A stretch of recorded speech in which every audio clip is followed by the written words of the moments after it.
Alerte, urgent. La baisse de prix pour réagir au Peugeot i3008 et Renault Scénic, c'est sûrement pour ça du coup. Modèle Y donc qui baisse de prix de 3 000 € quand même. Alors, dans un communiqué de presse, la marque explique. On veut continuer à rendre Tesla accessible au plus grand nombre.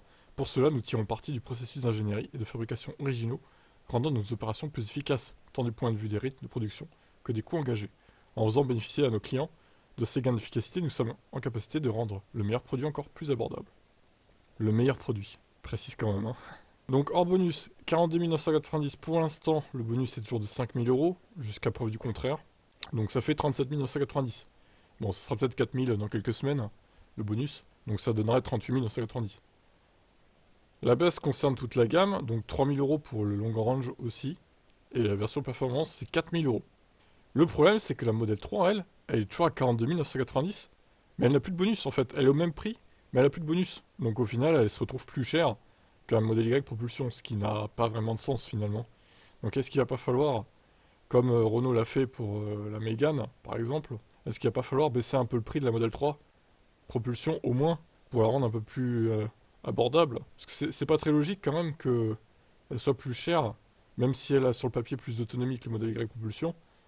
Elle est quand même moins spacieuse et tout. Donc bon, après, je sais pas, quel est votre avis là-dessus? Est-ce que vous trouvez ça... Enfin, vous êtes pas choqué qu'elle soit plus chère que le modèle Y?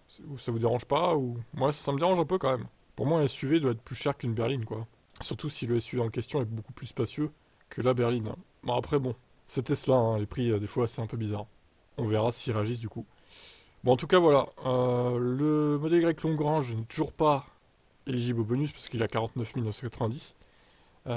Pourquoi Tesla ne fait pas comme Renault d'ailleurs, avec une espèce de d'astuce là, un pack entre guillemets, pack grosse autonomie qui pourrait être en option sur le propulsion et qui pourrait du coup placer ce propulsion long range, on va dire, avec un bonus. Ça pourrait être étudié ça. Bon, ils ont peut-être pas envie de se prendre la tête, remarque, je sais pas. Bon, voilà.